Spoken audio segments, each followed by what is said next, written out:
नमस्कार दोस्तों, मेरा नाम ताराचंद है और आज जो हम डेमो लेक्चर रिकॉर्ड करने वाले हैं फिजिक्स प्लस टू क्लास का।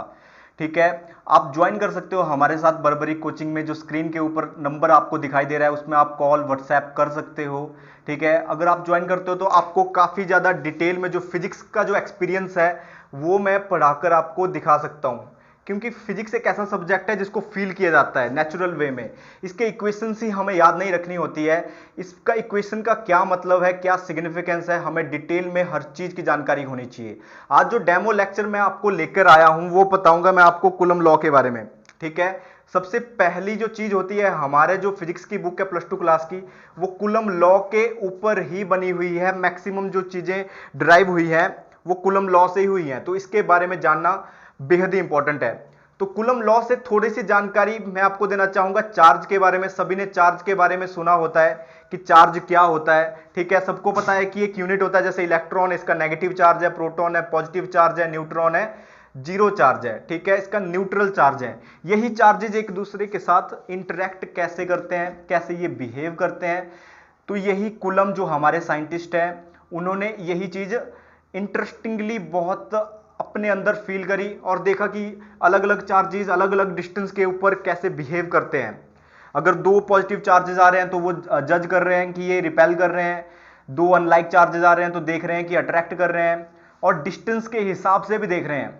अगर मान लो कि दो अनलाइक चार्जेस हैं, वो काफी नजदीक देखे उन्होंने, ठीक है, काफी डिस्टेंस उनका क्लोज था, उन्होंने देखा कि एकदम से अट्रैक्शन हो गई एक पल में, और थोड़ा सा उन्होंने डिस्टेंस फिर इंक्रीज करने लगे वो।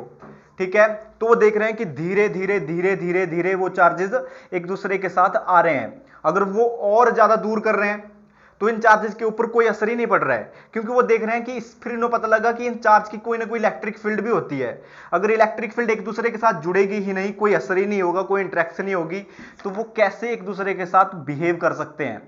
ठीक है, तो वे सारी ऑब्जर्वेशन जज करते रहे और फिर उन्होंने एक लॉ बनाई, और उसी लॉ का नाम इलेक्ट्रोस्टैटिक लॉ है, जो कि फंडामेंटल लॉ के अंदर आती है। इलेक्ट्रोस्टैटिक फोर्स का जन्म यहां पर होता है दोस्तों। ठीक है,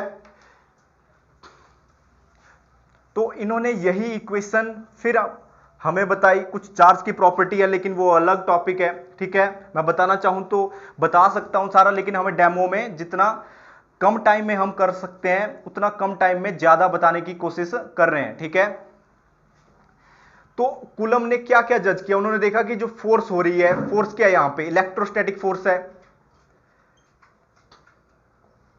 वही फोर्स जो रिपेल हो रही है, अट्रैक्ट हो रही है, दोनों प्रॉपर्टी शो कर रही है। उसने क्या देखा कि मिनिमम रिक्वायरमेंट क्या चाहिए फोर्स के लिए, दो चार्जेस होने चाहिए, और दो चार्जेस कैसे होने चाहिए, पॉइंट चार्जेस होने चाहिए। ठीक है, तो पहला पॉइंट उसने बताया कि जो फोर्स जनरेट हो रही है इलेक्ट्रोस्टैटिक फोर्स, वो डायरेक्टली रिलेट कर रही है दोनों चार्जेस के, जितनी भी है ना वहां पे चार्जेस, जितने ज्यादा ये चार्जेस होंगे उतनी ज्यादा फोर्स वहां पर जनरेट हो रही है, मतलब डायरेक्टली प्रोपोर्शनल टू है चार्जेस के ऊपर। और उसने क्या देखा कि इनवर्सली प्रोपोर्शनल टू है किसके, डिस्टेंस के ऊपर, और ये सिंपल आर पे नहीं है। ठीक है, स्क्वायर जा रहा है, हमने जैसे देखा ना, जितने नजदीक दे रहा है तो एकदम से दूर हट रहा है, और थोड़ा सा हमने यहां पर लेकर आए तो थोड़ा कम हो रहा है। ठीक है, कांस्टेंट मोशन नहीं हो रहा है डिस्टेंस का, मतलब स्क्वायर ऑफ द डिस्टेंस के ऊपर रिलेट कर रहा है ये। ठीक है, तो ये सारी चीजें उसने ऑब्जर्व करी, और इन्हीं को, इसी इक्वेशन को उन्होंने इक्वेट किया यहां पर दोस्तों, और क्या बनाए, Q1 Q2 R स्क्वायर, और यही हमारी क्या है, कूलम लॉ है।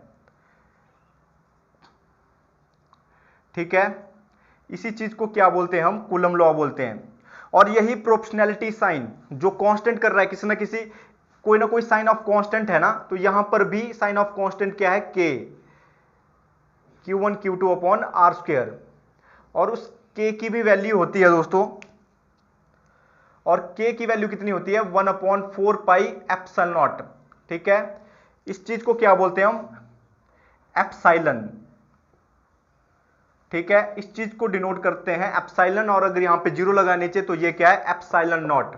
ठीक है, खुद में ही एप्सिलॉन नॉट की वैल्यू कितनी होती है दोस्तों, 8.854 × 10⁻⁻12 के तकरीबन, और इस चीज की वैल्यू आपको 10⁻9 के अराउंड मिलेगी।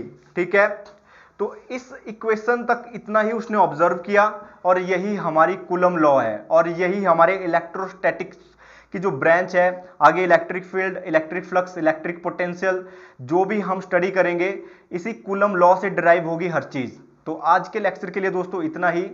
ठीक है, आपको पसंद आए तो आप ज्वाइन कर सकते हो और यहां पर जुड़ सकते हो। ठीक है, हम बहुत अच्छे से स्टडी करेंगे, मोर डिटेल में जितना जान सकते हैं, फिजिक्स को पहचान सकते हैं, फील कर सकते हैं, क्वांटम फिजिक्स को या फिर जितना भी हायर बॉडी फिजिक्स है, हर तरह के फिजिक्स को जान सकते हैं, थर्मोडायनामिक्स, जितने भी हमारी ब्रांच है, सेमीकंडक्टर, ठीक है, हर चीज को देखेंगे। तो आज के लिए इतना ही। Thank you very much.